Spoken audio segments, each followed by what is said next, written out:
বন্ধুরা, আর তোমাদের তুলসী গাছ কখনো শুকোবে না। তা সারা বছর থাকবে তরতাজা এবং পাতাও হবে বড় বড়। বন্ধুরা, তুলসী গাছকে আমরা সকলে পবিত্র ঘাস হিসেবে চিনি এবং তাকে আমরা বাড়িতে ঈশান কোণে রাখার চেষ্টা করি। এবং হিন্দু ধর্মে মান্যতা আছে যে এই তুলসী গাছ বাড়িতে থাকলে সেই বাড়ির সুখ সমৃদ্ধি বাড়ে। কিন্তু অনেকের মনেই একটা প্রশ্ন জাগে এবং অনেক বাগানিরা এটা বলেছেও যে তুলসী গাছ বাড়িতে লাগানোর পরেও তাদের তুলসী গাছ টিকছে না, সে তুলসী গাছ মরে যাচ্ছে, পাতা ঝরে যাচ্ছে বা পাতা হলুদ হয়ে যাচ্ছে। তাহলে এই ভিডিওটা আজকে তোমাদের জন্য, কারণ এই ভিডিওতে আমি এমন একটি পদ্ধতিতে তোমাদেরকে গাছ লাগানোর উপায় বলে দেবো যাতে তোমাদেরকে গাছে আর বছরখানেক হাতই না দিতে হয় এবং সেই গাছ সারা বছর ধরে যায় সবুজ এবং তরতাজা থাকে। তো কৃষি পদ্ধতি এবং সেই পদ্ধতি অবলম্বন করতে গেলে আমাদেরকে কী কী পন্থার মধ্যে দিয়ে যেতে হবে সেটা জানতে হতে গেলে তোমাদেরকে এই ভিডিওটা একদম সম্পূর্ণ দেখতে হবে, কোনো স্কিপ ছাড়া। এবং যে সকল নতুন দর্শক বন্ধুরা আজ বিকাশ গার্ডেনিংয়ে প্রথমবার এসেছো তারা অবশ্যই চ্যানেলটিকে সাবস্ক্রাইব করবে এবং নিচে দেওয়া বেল আইকনটি অলে প্রেস করে নেবে।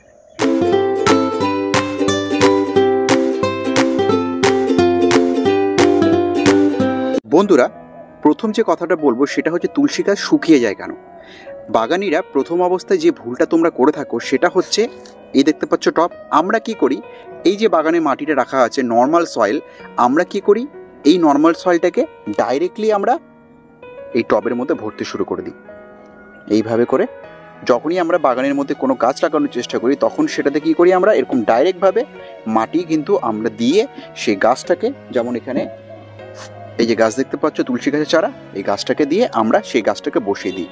এতে হয় কি, এতে যেটা হয় সেটা হচ্ছে প্রত্যেকটা টবের কিন্তু এই নিচের দিকে কিন্তু ড্রেনেজ সিস্টেমের জন্য একটা হোল করা থাকে।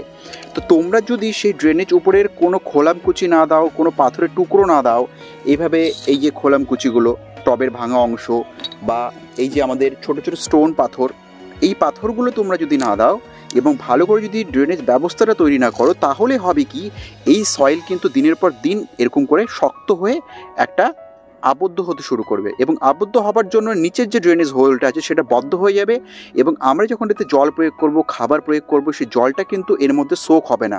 তার জন্য কি হবে, এই যে তুলসী গাছ দেখতে পাচ্ছ এর চারা কিন্তু রুট ডট হয়ে মারা যাবে গাছ এবং খুব সহজেই গাছটা কিন্তু শুকিয়ে পড়বে। তাই আমাদেরকে আজ যেটা জানতে হবে এবং তোমাদেরকে এই ভিডিওটা যেতে আমি শেখাবো সেটা হচ্ছে প্রকৃতপক্ষে গাছ লাগানোর টেকনিক কী এবং উপযুক্ত পদ্ধতি কী, যে পদ্ধতি অবলম্বন করে আমরা শুধু তুলসী গাছ নয় যে কোনো গাছকে খুব ভালোভাবে কম সময়ের মধ্যে তৈরি করতে পারবো। প্রথমে আমরা যেটা করব সেটা দেখতে পাচ্ছ, এটা আমার একটি পুরনো টব, দেখতে পাচ্ছ এর মধ্যে দুটো ড্রেনেজ হোল আছে। তো এই দুটো ড্রেনেজ হোলকে কিন্তু আমাদেরকে এই খোলামকুচির টুকরো দিয়ে, টুকরোটাকে কিন্তু এইভাবে দেবে না, এইভাবে এই যে ঢাল অংশটা এইভাবে এখানে বসিয়ে দাও, আরেকটা টুকরো নিয়ে নাও, আরেকটা টুকরো নিয়ে এই জায়গাটাতে বসিয়ে দাও। দেখতে পাচ্ছ আমাদের কিন্তু দুটো ড্রেনেজ হোলই কিন্তু কভার হয়ে গেল। এবার আমরা যেটা করব সেটা ছোট ছোট টুকরোগুলো কিন্তু দিয়ে দেবো যেগুলো আছে। এর উপরে আমাদেরকে যেটা দিতে হবে সেটা হচ্ছে এই পাথরের টুকরোগুলো। সুন্দর করে আমরা পাথরের টুকরোগুলো দিয়ে দিলাম যাতে এই খোলামকুচিগুলো আর তাদের জায়গা থেকে নড়ে না।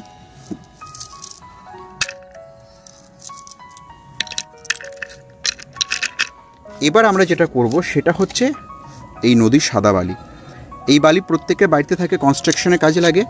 এই বালি আমরা দিয়ে এর নিচের অংশটাকে পূরণ করব, এইভাবে সুন্দর করে দেব।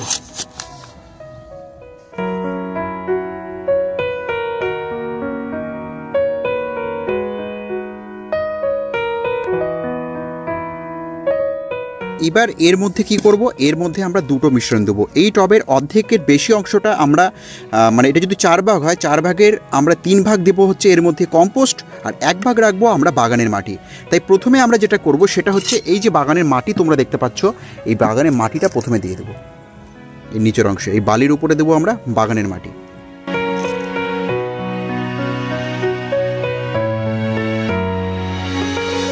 দেখতে পাচ্ছ তোমরা এখানে আমরা বাগানের প্লেন সয়েল দিয়ে দিলাম। এবার আমরা যেটা দেব সেটা হচ্ছে, এখানে দেখতে পাচ্ছ এই পাত্রের মধ্যে আমি নিয়েছি 1 বছরের পুরনো গোবর সার। এই গোবর সারটা কিন্তু পুরোভাবে তৈরি হওয়া। তো তোমরা যে কোনো কম্পোস্ট এখানে ব্যবহার করতে পারো, আমি গোবর সার ব্যবহার করছি, তোমরা পাতা পচা সার হোক, কেঁচো সার হোক, যেটা ব্যবহার করতে পারো। তো এই কম্পোস্টটা দিয়ে আমরা এর বাকি অংশটা, যে 3 ভাগ অংশটা থেকে গেল, এটাকে পূরণ করব।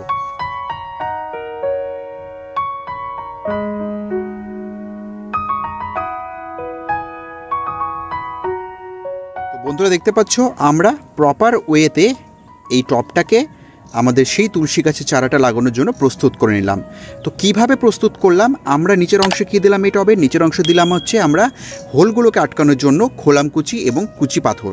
তার উপরে আমরা দিলাম নদীর সাদা বালি, প্লেন বালি, যাতে ড্রেনেজ সিস্টেমটা খুব ভালো থাকে, জলটা ভালো সোক করে এবং টবের এই নিচ দিয়ে যাতে জলটা খুব সুন্দরভাবে বেরিয়ে যায়। এবং তারপরে আমরা কী দিলাম, এই মাটি আমরা প্লেন সয়েল এর মধ্যে দিলাম 1 ভাগ, বাকি 3 ভাগ কী দিলাম, বাকি 3 ভাগ দিলাম আমি এখানে গোবর সার। এবার যেটা করব আমরা সেটা হচ্ছে এর মাঝখানে সুন্দর একটি জায়গা তৈরি করে নেব।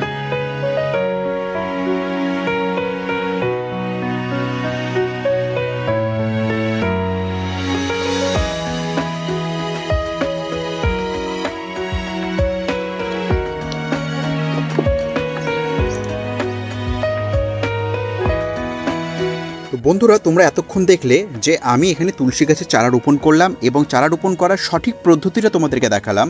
এবং হলপ করে বলতে পারি, এই পদ্ধতি অবলম্বন করে তোমরা শুধু তুলসী গাছ না, বাগানে যে কোনো গাছ যদি তোমরা রোপণ করো, তাহলে বাগানের প্রত্যেকটা গাছ কিন্তু সুস্থ সবল হবে এবং তার সঙ্গে কিন্তু সেই গাছের বৃদ্ধিও ভালো হবে এবং গাছ কখনো মরবে না, গাছ কখনো শুকোবে না এবং তার পাতাও হলুদ হবে না। তাই অবশ্যই এই ইনফরমেশনটাকে মাথায় রাখবে এবং এই পদ্ধতিতে তোমরা গাছের প্রত্যেকটা বাগানে যত সমস্ত গাছ আছে সমস্ত গাছের চারা এইভাবে রোপণ করার চেষ্টা করবে।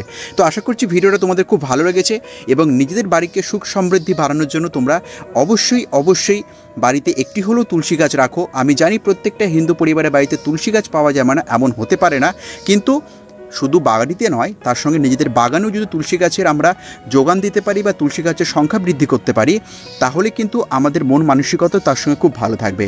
তো এতক্ষণ ধরে ধৈর্য দিয়ে ভিডিওটাকে দেখার জন্য তোমাদেরকে অশেষ ধন্যবাদ। এভাবেই আমাদের ভিডিওগুলো দেখতে থাকো, এইভাবেই পিকাস গার্ডেনিংকে নিজেদের ভালোবাসা দিতে থাকো। দেখা হবে পরবর্তী ভিডিওতে আরও এরকম নানান ছোটোখাটো ইনফরমেশন নিয়ে, আরও এরকম নানান কাজের কথা নিয়ে। কিন্তু ততক্ষণের জন্য আমার প্রত্যেকটা দর্শক বন্ধুকে আমি এখানে জানাচ্ছি আজকের মতো নমস্কার।